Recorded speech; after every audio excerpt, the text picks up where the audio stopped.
This is Autoline Daily, the show dedicated to enthusiasts of the global automotive industry. This transition to electric vehicles sure is looking a lot more challenging than it did just a few years ago. A study from KPMG says that only 20% of U.S. consumers would buy an EV over an ICE or a hybrid.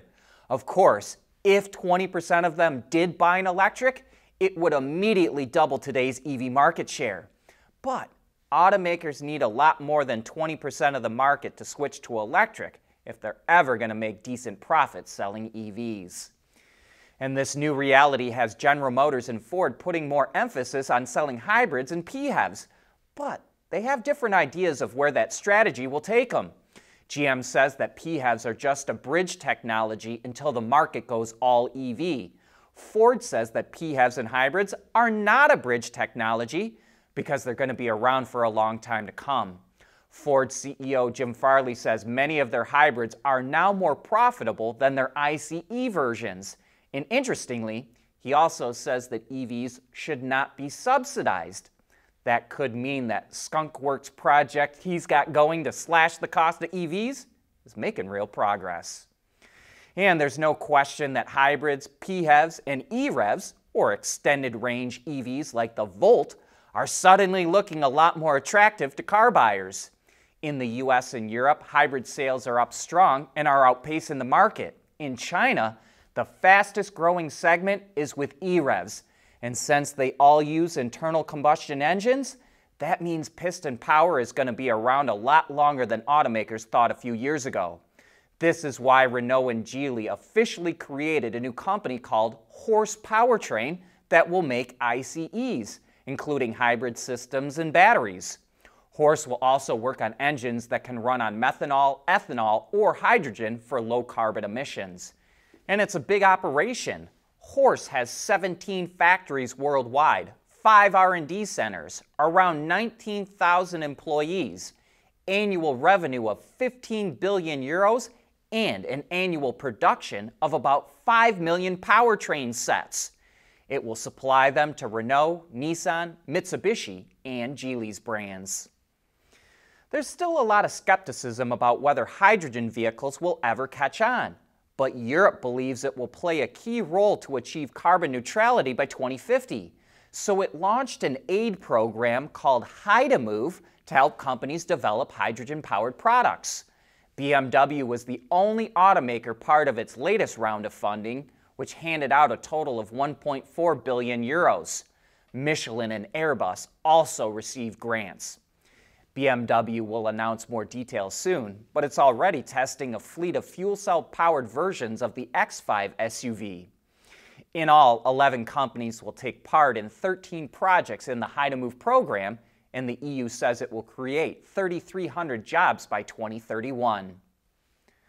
Hyundai is in hot water in the U.S. over the illegal use of child labor at a parts plant in Alabama. Yesterday, the Department of Labor sued the automaker, along with auto parts company Smart Alabama and the labor recruiting firm Best Practice Service for employing a 13-year-old. The Labor Department says the child worked up to 60 hours per week at Smart's plant and ran heavy machinery to make parts for Hyundai's plant in Alabama. At the time, Smart was a subsidiary of Hyundai, and the Labor Department says they were, quote, so integrated that the two companies were a single employer for purposes of liability under U.S. law. The Labor Department also wants all three companies to return any profits related to the use of child labor. In a statement, Hyundai says it no longer has any ownership in Smart and that it took immediate measures once it learned about the issue. There's nothing wrong with heavy metal. Hey, lighten up. But with world-class composite material, Teijin Automotive Technologies makes vehicles lighter, safer, and more eco-friendly. Jeep pulled the wraps off the production version of the Wagoneer S, which is based on the Stella Large platform. But while that platform can accommodate both gas and electric powertrains, the Wagoneer S for now is exclusively a battery electric. It features a 100 kilowatt-hour battery pack that will return more than 300 miles or 482 kilometers of range. And it comes standard with an all-wheel drive system that puts out 600 horsepower and helps the Wagoneer S do 0 to 60 in 3.4 seconds. It's also a 400-volt system, which allows the EV to charge from 20 to 80% as fast as 23 minutes. Styling-wise, it stays pretty true to the concept, including the thin 7-slot grille and a somewhat large spoiler off the roof that creates a large gap between it and the back glass. Inside, there's 4 display screens mounted on the dash, including one for the front passenger, and there's a light bar that stretches across the dash and into the doors that helps tie it all together. Jeep says the Wagoneer S will go on sale in the US and Canada in the fall of this year before heading to other markets around the world. The first version available is called the Launch Edition, and it starts at $72,000, including destination charges, but before any EV tax breaks or incentives. Now, if you're thinking that the Wagoneer S doesn't live up to Jeep's off-road persona, well, it also showed off the Wagoneer S Trailhawk concept, which would fit that bill. It features a raised suspension system, rugged all-terrain tires, a rear axle locker, and an off-road rock mode. However, this is still just a concept for now. Subaru is launching a new, more performance-focused version of the WRX called the TS.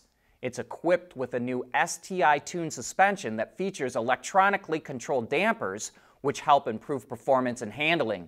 It also comes with 19-inch wheels that are filled with high-performance Brembo brakes and gold-color calipers. The interior features an all-new 12.3-inch digital gauge cluster, Recaro racing seats, and blue trim accents. Like the standard WRX, the TS is powered by a 2.4-liter turbocharged boxer engine mated to a 6-speed manual. That setup produces 271 horsepower. The TS goes on sale early next year in the US, and pricing will be announced later this year. You know, this looks like a normal SUV from DS Automobiles, which is part of Stellantis, but it's actually an armored version that costs 165,000 euros and can stop a bullet from a handgun. Based on the plug-in hybrid DS7, it was upfitted with special materials that are especially resistant to heat and impacts, high-performance polyethylene, armored steel, and safety glass. And despite all that extra stuff, DS says it only added 164 kilograms or 360 pounds to the overall weight.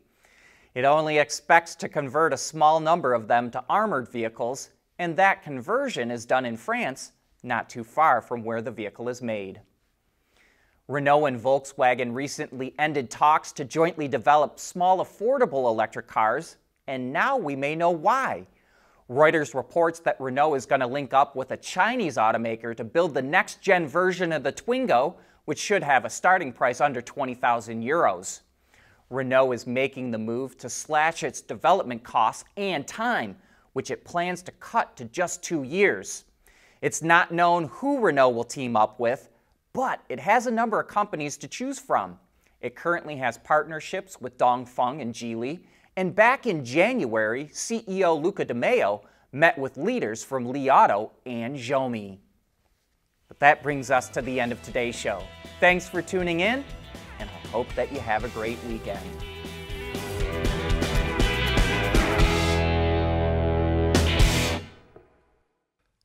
Autoline Daily is brought to you by Bridgestone, solutions for your journey.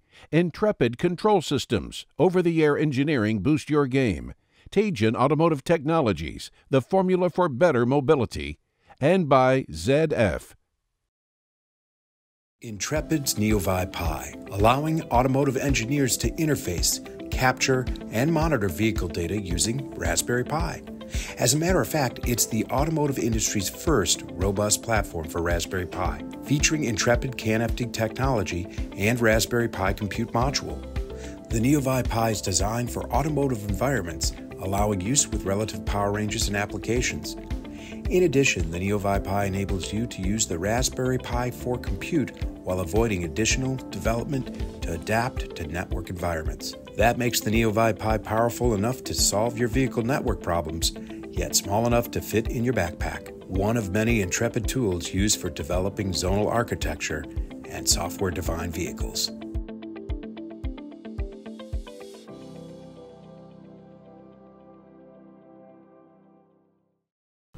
Keeping your heart racing in and out of the gym. That's what really matters. Bridgestone Potenza Sport AS tires with a 50,000-mile limited warranty.